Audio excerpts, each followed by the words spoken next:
मुरली सुनते समय अभ्यास कीजिए। मैं आत्मा गॉडली स्टूडेंट हूँ। ईश्वरीय यूनिवर्सिटी में सुप्रीम टीचर शिव बाबा मुझे पढ़ा रहे हैं।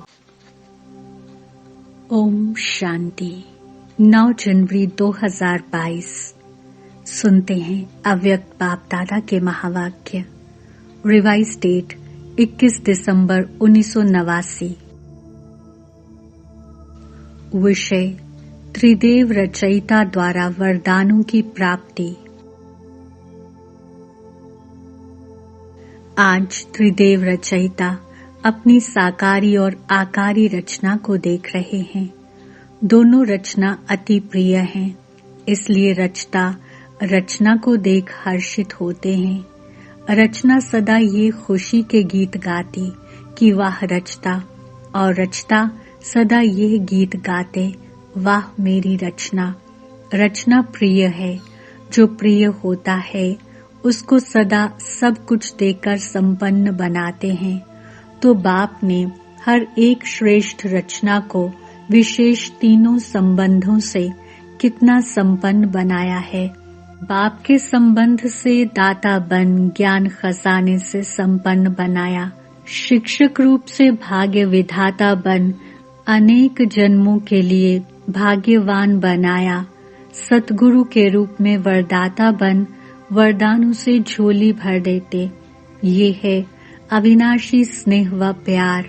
प्यार की विशेषता यही है, जिससे प्यार होता है उसकी कमी अच्छी नहीं लगेगी।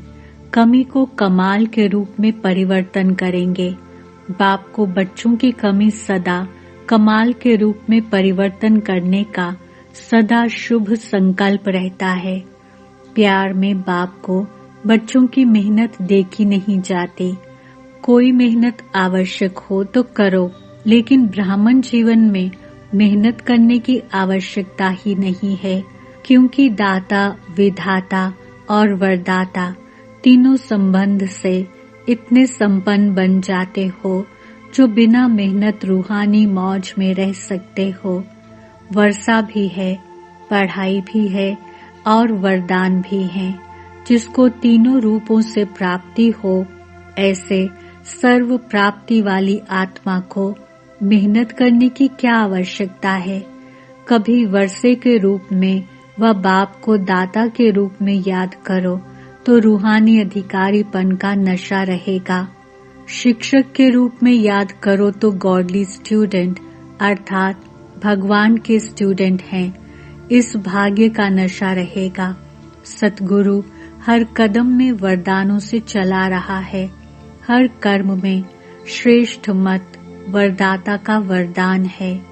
जो हर कदम श्रेष्ठ मत से चलते हैं उसको हर कदम में कर्म की सफलता का वरदान सहज स्वतः और अवश्य प्राप्त होता है। सतगुरु की मत श्रेष्ठ गति को प्राप्त कराती है। गति सद्गति को प्राप्त कराती है। श्रेष्ठ मत और श्रेष्ठ गति अपने स्वीट होम अर्थात गति और स्वीट राज्य अर्थात सद्गति, इसको तो प्राप्त करते ही हो, लेकिन ब्राह्मण आत्माओं को और विशेष गति प्राप्त होती है। वह इस समय भी श्रेष्ठ मत के श्रेष्ठ कर्म का प्रत्यक्ष फल अर्थात सफलता।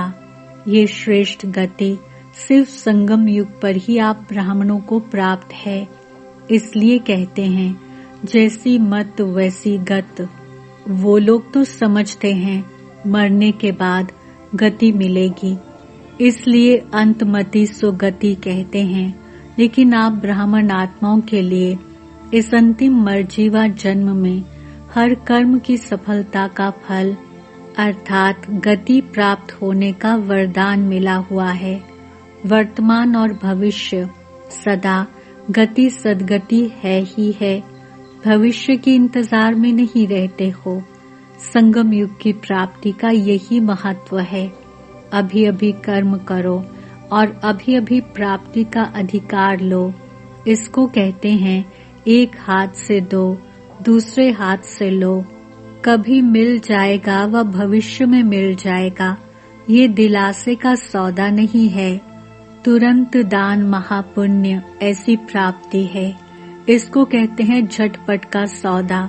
भक्ति में इंतजार करते रहो, मिल जाएगा मिल जाएगा। भक्ति में है कभी, और बाप कहते हैं अभी लो। आदि स्थापना में भी आपकी प्रसिद्धता थी कि यहाँ साक्षात्कार झटपट होता है, और होता भी था, तो आदि से झटपट का सौदा हुआ। इसको कहते हैं रचता का रचना से सच्चा प्यार। सारे कल्प में ऐसा प्यार कोई हो ही नहीं सकता, कितने भी नामी ग्रामी प्यारे हों, लेकिन ये है अविनाशी प्यार और अविनाशी प्राप्ति। तो ऐसा प्यारा कोई हो ही नहीं सकता। इसलिए बाप को बच्चों की मेहनत पर रहम आता है। वरदानी सदा वर्षे के अधिकारी कभी मेहनत नहीं कर सकते। भाग्य विधाता शिक्षक के भाग्यवान बच्चे सदा पास विद ऑनर होते हैं, न फेल होते हैं, न कोई व्यर्थ बात फील करते हैं। मेहनत करने के कारण दो ही हैं, या तो माया के विघ्नों से फेल हो जाते व संबंध संपर्क में, चाहे ब्राह्मणों के चाहे अज्ञानियों के, दोनों संबंध में कर्म में आते छोटी सी बात में व्यर्थ फील कर देते हैं, जिसको आप लोग फ्लू की बीमारी कहते हो। फ्लू क्या करता है? एक तो शेकिंग अर्थात हलचल होती है, उसमें शरीर हिलता है, और ये आत्मा की स्थिति हिलती है। मन हिलता है और मुख कड़वा हो जाता है। यहाँ भी मुख से कड़वे बोल बोलने लग पड़ते हैं। और क्या होता है? कभी सर्दी कभी गर्मी चढ़ जाती है। यहाँ भी जब फीलिंग आती है तो अंदर जोश आता है, गर्मी चढ़ती है। इसने ये क्यों कहा, ये क्यों किया, ये जोश है, अनुभवी तो हो ना। और क्या होता है? खाना पीना कुछ अच्छा नहीं लगता है। यहाँ भी कुछ अच्छी ज्ञान की बात भी सुनाएंगे तो भी उनको अच्छी नहीं लगेगी। आखिर रिजल्ट क्या होती? कमजोरी आ जाती है। यहाँ भी कुछ समय तक कमजोरी चलती है, इसलिए न फेल हो, न फील करो। बाप दादा श्रेष्ठ मत देते हैं, शुद्ध फीलिंग रहे। मैं सर्वश्रेष्ठ अर्थात कोटों में कोई आत्मा हूँ। मैं देव आत्मा, महान आत्मा, ब्राह्मण आत्मा, विशेष पाठधारी आत्मा हूँ। इस फीलिंग में रहने वाले को व्यर्थ फीलिंग का फ्लू नहीं होगा। इस शुद्ध फीलिंग में रहो। जहाँ शुद्ध फीलिंग होगी वहाँ अशुद्ध फीलिंग नहीं हो सकती। तो फ्लू की बीमारी से अर्थात मेहनत से बच जाएंगे और सदा स्वयं को ऐसा अनुभव करेंगे कि हम वरदानों से पल रहे हैं, वरदानों से आगे उड़ रहे हैं, वरदानों से सेवा में सफलता पा रहे हैं। मेहनत अच्छी लगती है व मेहनत की आदत पक्की हो गई है। मेहनत अच्छी लगती है व मौज में रहना अच्छा लगता है। कोई कोई को मेहनत के काम बगैर और कोई काम अच्छा नहीं लगता है। उनको कुर्सी पर आराम से बिठाएंगे तो भी कहेंगे उनको मेहनत का काम दो। ये तो आत्मा की मेहनत है और आत्मा 63 जन्म मेहनत कर थक गई है। 63 जन्म ढूंढते रहे ना। इसको ढूंढने में मेहनत लगती है ना, तो थके हुए पहले ही हो। 63 जन्म मेहनत कर चुके हो। अब एक जन्म तो मौज में रहो। 21 जन्म तो भविष्य की बात है, लेकिन यह एक जन्म विशेष है। मेहनत और मौज दोनों का अनुभव कर सकते हो। भविष्य में तो वहाँ ये सब बातें भूल जाएंगी। मजा तो अभी है। दूसरे मेहनत कर रहे हैं, आप मौज में हो। अच्छा, टीचर्स ने भक्ति की है। कितने जन्म भक्ति की है? इस जन्म में तो नहीं की है ना। आपकी भक्ति पहले जन्म में पूरी हो गई। कब से फिर भक्ति शुरू की? किसके साथ शुरू की? ब्रह्मा बाप के साथ साथ आपने भी भक्ति की है। कौन से मंदिर में की? तो भक्ति की भी आदि आत्माएं हो और ज्ञान मार्ग की भी आदि आत्माएं हो। आदि की भक्ति में अव्यभिचारी भक्ति होने कारण भक्ति का आनंद सुख उस समय के प्रमाण कम नहीं हुआ। वह सुख और आनंद भी अपने स्थान पर श्रेष्ठ रहा। भक्तमाला में आप हो। जब भक्ति आपने शुरू की तो भक्तमाला में नहीं हो। डबल फॉरेनर्स भक्तमाला में थे। भक्त बने या भक्तमाला में थे? अभी सब सोच रहे हैं कि हम थे व नहीं थे। विजय माला में भी थे, भक्तमाला में भी थे। पुजारी तो बने लेकिन भक्तमाला में थे। भक्तमाला अलग है। आप तो ज्ञानी सो भक्त बने, वे हैं ही भक्त। तो भक्तमाला और ज्ञानियों की माला में अंतर है। ज्ञानियों की माला है विजय माला, और जो सिर्फ भक्त हैं, ऐसे नौधा भक्त जो भक्ति के बिना और बात सुनना ही नहीं चाहते, भक्ति को ही श्रेष्ठ समझते हैं। तो भक्त माला अलग है, ज्ञान माला अलग है। भक्ति जरूर की लेकिन भक्त माला में नहीं कहेंगे, क्योंकि भक्ति का पाठ बजाने के बाद आप सबको ज्ञान में आना है। वे नौधा भक्त हैं और आप नौधा ज्ञानी हो। आत्मा में संस्कारों का अंतर है। भक्त माना सदा मंगता के संस्कार होंगे। मैं नीच हूँ, बाप ऊंचा है, ये संस्कार होंगे। ये रॉयल भिखारी हैं और आप आत्माओं में अधिकारीपन के संस्कार हैं, इसलिए परिचय मिलते ही अधिकारी बन गए। समझा? भक्तों को भी कोई जगह दो ना। दोनों में आप आएंगे क्या? उन्हों का भी आधा कल्प है, आपका भी आधा कल्प है। उन्हों को भी गायन माला में आना ही है। फिर भी दुनिया वालों से तो अच्छे हैं। और तरफ तो बुद्धि नहीं है, बाप की तरफ ही है। शुद्ध तो रहते हैं, पवित्रता का फल मिलता है, गायन योग्य होने का। आपकी पूजा होगी, उन्हों की पूजा नहीं होती। सिर्फ स्टैच्यू बनाकर रखते हैं गायन के लिए। मीरा का कभी मंदिर नहीं होगा।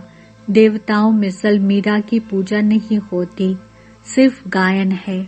अभी लास्ट जन्म में चाहे किसी को भी पूज लेवें, धरनी को भी पूजें तो वृक्ष को भी पूजें, लेकिन नियम प्रमाण उन्हों का सिर्फ गायन होता है, पूजन नहीं।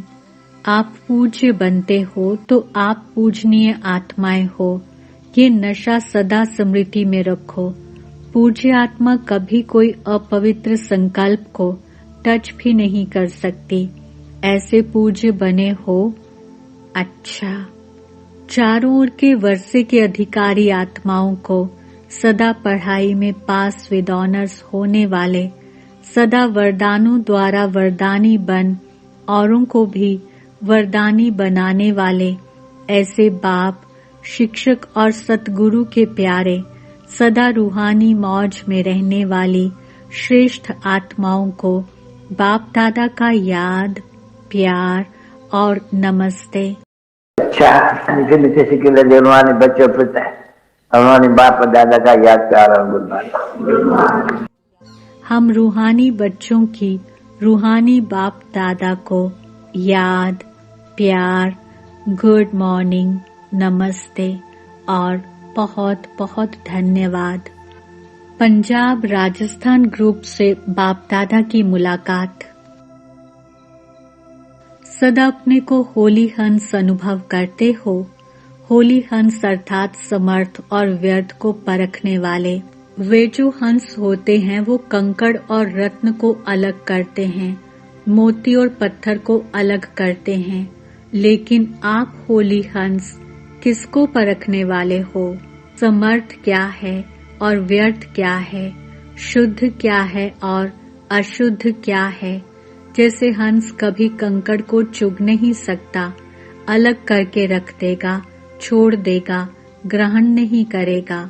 ऐसे आप होली हंस व्यर्थ को छोड़ देते हो और समर्थ संकल्प को धारण करते हो। अगर व्यर्थ आ भी जाए तो धारण नहीं करेंगे। व्यर्थ को अगर धारण किया तो होली हंस नहीं कहेंगे, वह तो बगुला धारण करता है। व्यर्थ तो बहुत सुना, बोला, किया, लेकिन उसका परिणाम क्या हुआ? गंवाया, सब कुछ गंवा दिया ना। तन भी गंवा दिया। देवताओं के तन देखो और अभी के तन देखो, क्या है, कितना अंतर है। जवान से भी वे अच्छे हैं, तो तन भी गंवाया, मन का सुख शांति भी गंवाया, धन भी गंवाया। आपके पास कितना धन था, अथाह धन कहाँ गया? व्यर्थ में गंवा दिया। अभी जमा कर रहे हो या गंवा रहे हो? होली हंस गंवाने वाला नहीं, जमा करने वाला। अभी किस जन्म तन भी अच्छा मिलेगा और मन भी सदा खुश रहने वाला होगा। धन तो ऐसा होगा जैसे अभी मिट्टी है। अभी मिट्टी का भी मूल्य हो गया है, लेकिन वहाँ रत्नों से तो खेलेंगे, रत्नों से मकान की सजावट होगी। तो कितना जमा कर रहे हो? जिसके पास जमा होता है उसको खुशी होती है। अगर जमा नहीं होता तो दिल छोटी होती है, जमा होता है तो दिल बड़ी होती है। अभी कितनी बड़ी दिल हो गई है, तो हर कदम में जमा का खाता बढ़ता जाता है। या कभी कभी जमा करते हो? अपना चार्ट अच्छी तरह से देखा है? ऐसे समय पर कभी कभी व्यर्थ तो नहीं चला जाता। अभी तो समय की वैल्यू का पता पड़ गया है ना। संगम का 1 सेकंड कितना बड़ा है। कहने से तो आएगा 1-2 सेकंड ही तो गया, लेकिन 1 सेकंड कितना बड़ा है ये याद रहे तो 1 सेकंड भी नहीं गवाएं। सेकंड गवाना माना वर्ष गवाना। संगम के 1 सेकंड का इतना महत्व है। तो जमा करने वाले हैं, गंवाने वाले नहीं, क्योंकि या तो होगा गंवाना या होगा कमाना।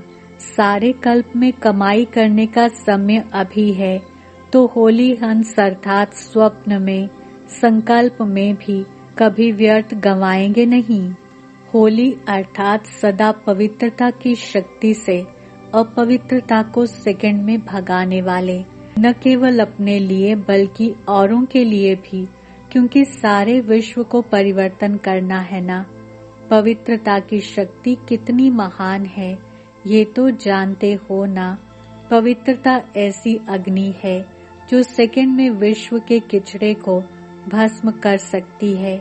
संपूर्ण पवित्रता ऐसी श्रेष्ठ शक्ति है। अंत में जब सब संपूर्ण हो जाएंगे तो आपके श्रेष्ठ संकल्प में लगन की अग्नि से ये सब किचड़ा भस्म हो जाएगा। योग ज्वाला हो। अंत में ऐसे धीरे धीरे सेवा नहीं होगी, सोचा और हुआ। इसको कहते हैं विहंग मार्ग की सेवा। अभी अपने में भर रहे हो, फिर कार्य में लगाएंगे। जैसे देवियों के यादगार में दिखाते हैं कि ज्वाला से असुरों को भस्म कर दिया। असुर नहीं लेकिन आसुरी शक्तियों को खत्म कर दिया। ये किस समय का यादगार है? अभी का है ना।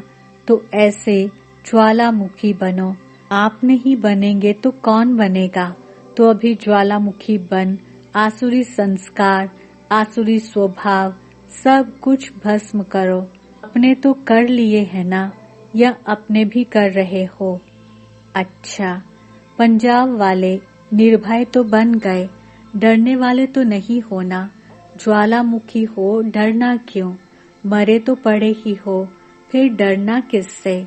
और राजस्थान को तो राज्य अधिकार कभी भूलना नहीं चाहिए। राज्य भूल करके राजस्थान की रेती तो याद नहीं आ जाती।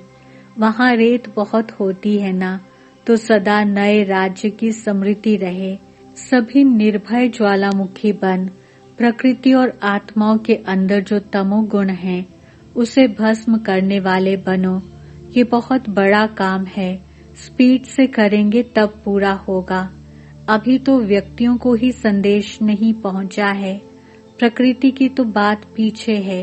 तो स्पीड तेज करो, गली गली में सेंटर्स हो, क्योंकि सर्कमस्टेंस प्रमाण एक गली से दूसरी गली में जा नहीं सकेंगे, एक दो को देख भी नहीं सकेंगे, तो घर घर में गली गली में हो जाएगा ना। अच्छा। वरदान। चलन और चेहरे द्वारा पुरुषोत्तम स्थिति का साक्षात्कार कराने वाले ब्रह्मा बाप समान भव। स्पष्टीकरण। जैसे ब्रह्मा बाप साधारण तन में होते भी सदा पुरुषोत्तम अनुभव होते थे, साधारण में पुरुषोत्तम की झलक देखी, ऐसे फॉलो फादर करो। कर्म भल साधारण हो लेकिन स्थिति महान हो, चेहरे पर श्रेष्ठ जीवन का प्रभाव हो। जैसे लौकिक रीति में कई बच्चों की चलन और चेहरा बाप समान होता है, यहाँ चेहरे की बात नहीं लेकिन चलन ही चित्र है। हर चलन से बाप का अनुभव हो, ब्रह्मा बाप समान पुरुषोत्तम स्थिति हो, तब कहेंगे बाप समान। स्लोगन। जो एक रस स्थिति के श्रेष्ठ आसन पर स्थित रहता है वही सच्चा तपस्वी है। ओम शांति। लवलीन स्थिति का अनुभव करो। ये परमात्म प्यार आनंदमय झूला है। इस सुखदायी झूले में सदा झूलते रहो, परमात्म प्यार में लवलीन रहो, तो कभी कोई परिस्थिति व माया की हलचल आ नहीं सकती। ओम शांति।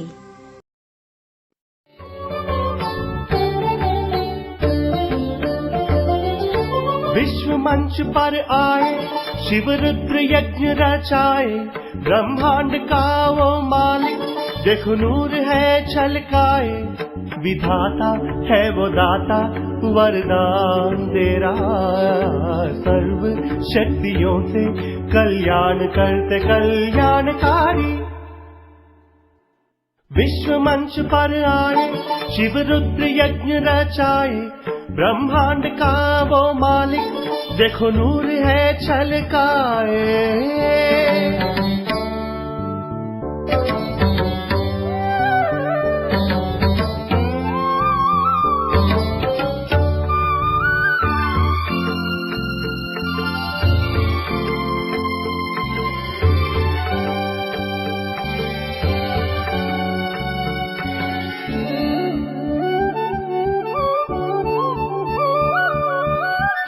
बलि के शिखर से उदित हुआ ज्ञान का सूरज, प्रेम के वो फूल खिलाए, दिखा रहा है वो अचरज।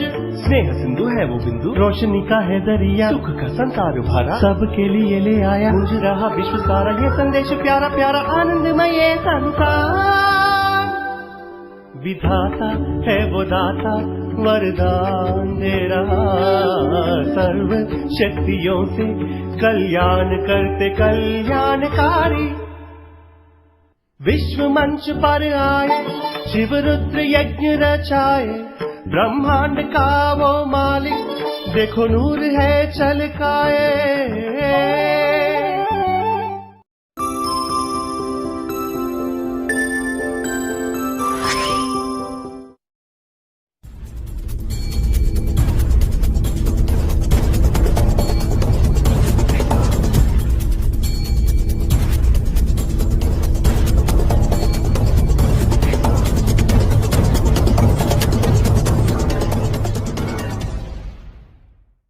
ओम शांति, नमस्ते, सत श्री अकाल, आदाब। आज है रविवार का बेहद ही खूबसूरत दिन, जिस दिन हमें बड़े ही प्यार से बाबा को याद करने का मौका मिलता है, क्योंकि उस दिन हमारी होती है छुट्टी, हॉलीडे। तो इसलिए से उस हॉलीडे का उठाते हैं पूरा फायदा और बनते हैं उस दिन होली, यानी पवित्र हॉलीडे रहता है, यानी होली बनने का दिन, यानी पवित्र बनने का दिन, संपूर्ण पवित्रता को अपने अंदर समाने का दिन। क्योंकि उस दिन हमारे पास बहुत ज़्यादा टाइम होता है बाबा को याद करने का, हमारा टेंशन होता है अपने पुरुषार्थ पर, हम पूरे हफ्ते का चार्ट चेक कर सकते हैं। बढ़ते आगे रखते हैं आज 9-1-22 की मुरली से पहला सवाल। जैसे ब्रह्मा बाप साधारण तन में होते भी सदा पुरुषोत्तम अनुभव होते थे, साधारण में पुरुषोत्तम की झलक देखी, ऐसा क्या करो? 4 ऑप्शन है फॉलो मम्मा, ऑप्शन में फॉलो फादर, ऑप्शन सी साक्षात्कार, ऑप्शन डी अनुभव and your time starts now.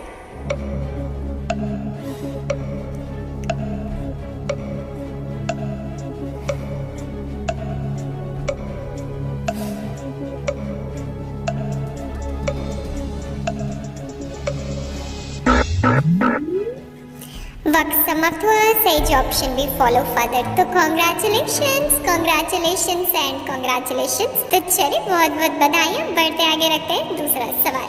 आज त्रिदेव रचयिता अपनी साकारी और आकारी रचना को देख रहे हैं।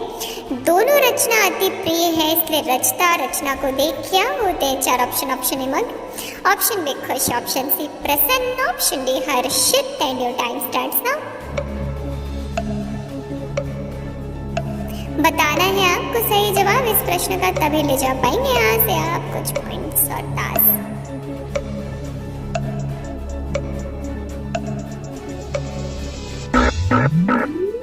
वक्त की छुट्टी, वक्त समाप्त हुआ। सही जवाब ऑप्शन डी हर्षित। तो कॉन्ग्रेचुलेशंस एंड फिर एक बार बहुत बहुत बधाइयाँ जी आप सभी को। अब बढ़ते आगे रखते हैं तीसरा सवाल।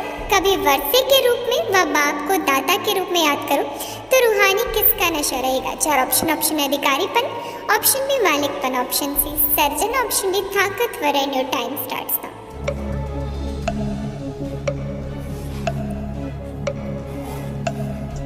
बताना है आपको सही जवाब।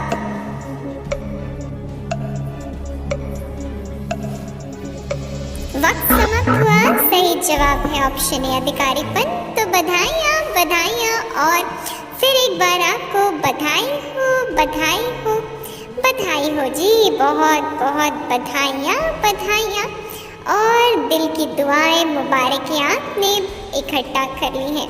तो कॉन्ग्रेचुलेशंस। चलिए अब बढ़ते आगे रखते हैं चौथा सवाल। अगर दिया चार प्रश्नों का लगातार सही जवाब तो गोल्डन क्राउन आपका। तो रखते हैं चौथा प्रश्न। जो हर कदम श्रेष्ठ मत से चलते उसको हर कदम में कौन सा वरदान सहज स्वतः और अवश्य प्राप्त होता? चार ऑप्शन। ऑप्शन है विजय, ऑप्शन बी विश्व कल्याणकारी, ऑप्शन सी शक्तिशाली, ऑप्शन डी कर्म की सफलता। तो वक्त आपका शुरू होता है, समय शुरू हुआ।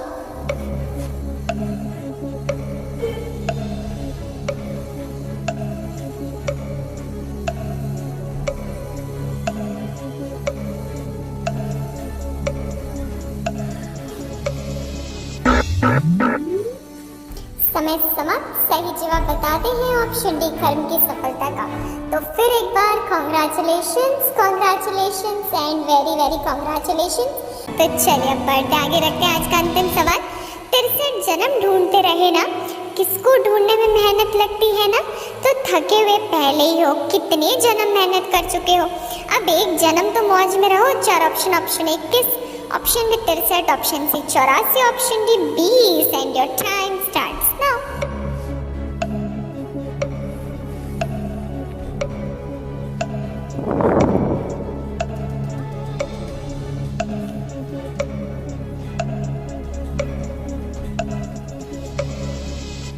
वक्त का इशारा, समय समाप्त। सही ऑप्शन डी 63। तो कॉन्ग्रेचुलेशंस एंड कॉन्ग्रेचुलेशंस। आपकी दृढ़ता की शक्ति ने कम वक्त में कम सवालों में भी आपको दिलाया है सफलता। तो बधाई हो, क्योंकि आप बन चुके हैं मास्टर मुरलीधर के हकदार। बहुत बहुत बधाइयाँ बधाइयाँ और बधाइयाँ। तो करिए अनुभव बाप दादा के वरदानी हाथ को सिर पर और फील करें बाबा की सर्वशक्ति आप में समा रही हैं। परमात्मा की शक्तियों से भरपूर आप बन चुके हैं। अब बाबा ने बड़े ही प्यार से सिर पर आपके ताज सजा दिया है और आपको गले से लगाकर बाप दादा मुबारक दे रहे हैं। बधाई हो बधाई हो। तो बहुत बहुत कॉन्ग्रेचुलेशंस एंड कॉन्ग्रेचुलेशंस। आपने करा है हिम्मत का काम और जीत चुके हैं आप ताज। तो बधाई हो। हमें दीजिए विदाई, हम आपसे फिर मिलेंगे आपके ही अपने फेवरेट शो में कुछ नए सवालों के साथ, कुछ नए अंदाज में। अच्छा, तब तक के लिए रखिएगा अपना ख्याल। ओम शांति।